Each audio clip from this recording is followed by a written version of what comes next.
This episode of Success Through Connections is brought to you by Legacy Realty Group, North Florida, the team that treats your home, your time, and your goals as top priority. Real people, real results, real care. Welcome back to this week's episode of Success Through Connections. I have a really cool guest with us today. Her name is Dr. Kimberly Linert, and I'm going to tell you first, like I always do, how we met, how we got connected. So many months ago, probably a year ago, I was on a podcast with Robert Plank, and he was interviewing me, and we were talking. And then he did his thing, I did my thing, and then a year later, here we are. He's sending me an email about a book that he's creating, and he also said, "Hey, I want to introduce you to someone who I think would be a great guest on your show." So that is how I got connected with Dr. Kimberly. Now, let me tell you a little bit about her, though. So Dr. Kimberly is actually a trained doctor. She is a doctor of optometry. So she's all about the vision, but she has a unique take on vision. So she has created this Optic Brain Fit Method, and she talks about how it create how your vision, your brain, your body movement, how it's all connected and it can clear, blind spots in your brain and all kinds of really interesting things. And I thought, I know I often get stuck with ideas and can't move forward. So I was very curious about what this optic brain fit method was about. So welcome, Dr. Kimberly. Well, thank you so much for having me and excited to be here and to share with your listeners. That's great. So this, I know you're an optometrist. And so that to me is glasses and that type of a vision, but you have a unique take where you took neurology, the science of that, optometry, along with personal growth to create this optic brain fit method. Tell me, what was it in your life that sparked you to say and create this optic brain fit? So, first of all, like you said, an optometrist usually checks for eye health. And if you need glasses or contact lenses, we prescribe that. If you have an eye infection, we treat that. But I specialized very early on in something called behavioral optometry. And behavioral optometrists have therapy centers where people come to enhance their potential. It may be rehabilitation or enhancement. And we use different things that integrate the vision and brain.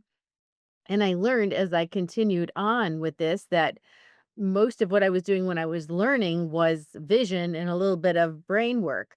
And I learned that those two kind of flipped where I started doing about 20% vision and about 80% brain work. And I found that when I integrated the vision and brain work with body movement, so having someone do things all together, then it increased their sustainability. It just made things transfer into life even more easily. An example would be I have someone walking on a balance beam and I am having them walk down the beam. I'm throwing a ball at them from the side and they have to catch it, which is if you have good enough balance, it's pretty easy. But then what I do is I'll give them some glasses that have prisms and it might make things go up or go down or to the side or the other side.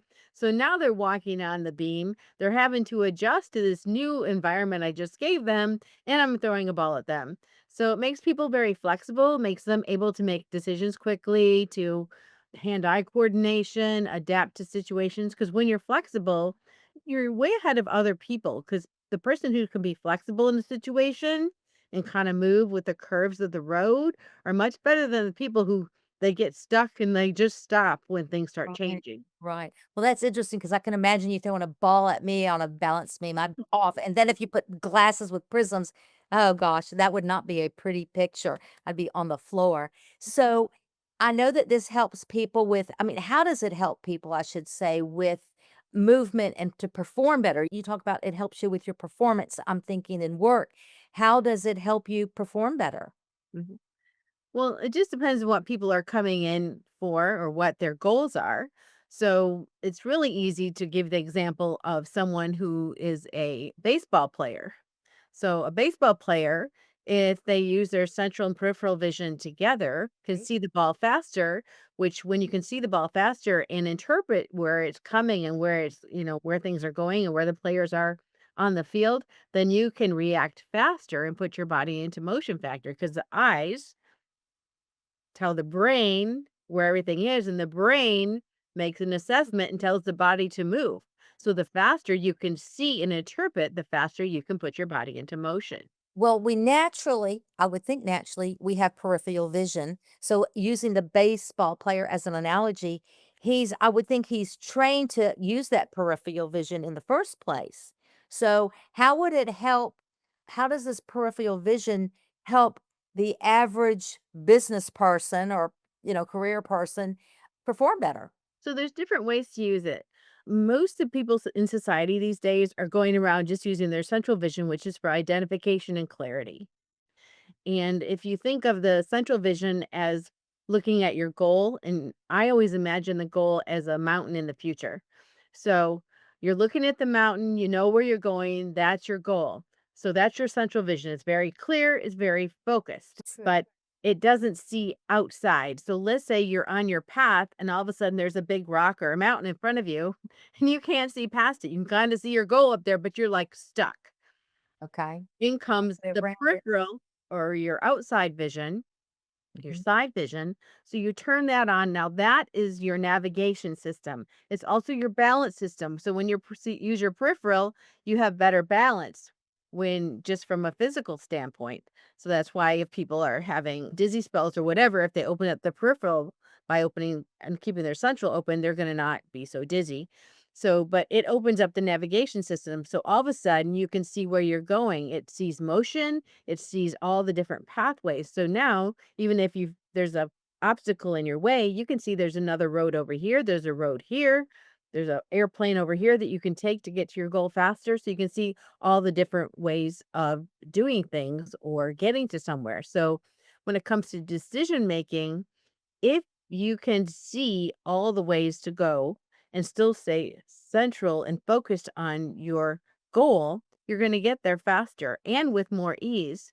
Because if you think of life as a big jigsaw puzzle, let's say, and it's got a bunch of pieces, and if you're only central, so you're just seeing a few pieces at a time, if what you're looking at is upsetting or disturbing, you're going to be upset. If what you're looking at is happy or feels good, you're going to feel good. But what if you open up your peripheral vision? You can see all the pieces and you can see how this little piece and this little piece, this maybe negative and this positive, go together into the big puzzle. And when you can see the big puzzle, all of a sudden your anxiety goes away. You're able to make decisions with ease, with comfort, with relaxation. It just makes, It's finding the workaround sometimes. I know that yes. for me, I have so many, I do the podcast, I write courses, and I do speaking. And sometimes, well, in the beginning, it was hard for me to figure out how they all work together. It was like they seemed to be individual little things. So it took me some time. That big boulder was in front of me constantly. But now it's like, okay, it makes sense and I can work around it. But boy, when you get stuck, it's hard sometimes to find that workaround. Would you say that's what we're talking about a little bit here is that workaround? How do you get around that boulder, It right? definitely could be. And also, when I work with people, even just with their physical vision, day to day, they notice more things. So they might have taken the same route to work every day. And all of a sudden, we teach them to use their central and their peripheral vision together. So they're both turned on. And they're like, I didn't realize that house had blue shutters. Or I Yes. didn't know these people had a dog in front of the yard all the time. I mean, all of a sudden they're noticing things just by working the physical, physiological vision. It opens that up. But also, when it does that and you have more ease, then the creativity comes in. So when you're at ease, you can be creative. But when you're stressed, you're in your right or your left, I'm sorry, your left brain. So you're stressed, you're just thinking of details and logic. But when you're in your right brain, you're opened up, you're relaxed, you're creative. Yeah, yeah, absolutely. Can you share with us maybe a story of someone whose life really did change from using this optic brain fit method?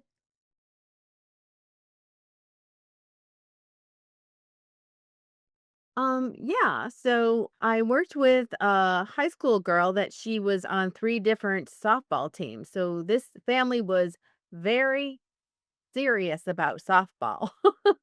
And she came to see me not because she was having trouble, but because they just want her to be the best she could be. Right.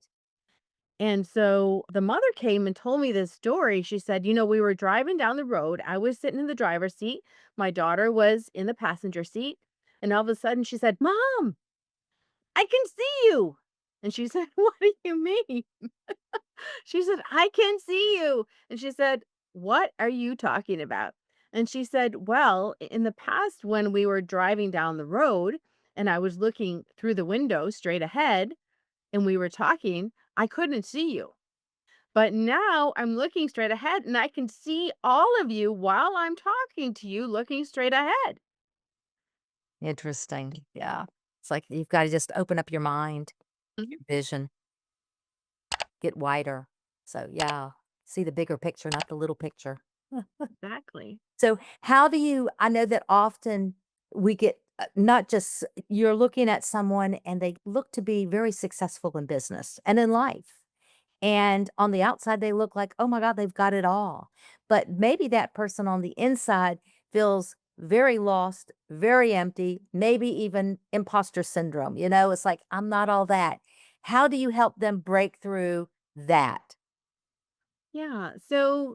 So many of us, we're into the achievements and from the outside we just look like we're doing great, but Yes. there are many little girls and little boys running companies these days. So from the outside they look like who they're supposed to be, but on the inside sometimes people are secretly thinking, what happens when people realize I really shouldn't be here, or, they have doubts about themselves, like, you know, even though they are totally qualified to be in that position, but inside they still have those insecurities. Sure. And, so many of those actually come from childhood, those parts of us that didn't all the way grow up. I don't care how old you are. We all have some of those that happen, but when those filters that we have created to protect ourselves are keeping us from feeling our best, are keeping us from stepping out as the person we are and actually coming out joyfully and not with doubt or discomfort, then that's when we want to remove them. And I have a process where I just help people take a look at those things, but from a very comfortable standpoint. There's people who do talk therapy and they spend years trying to remove, you know, traumas or things.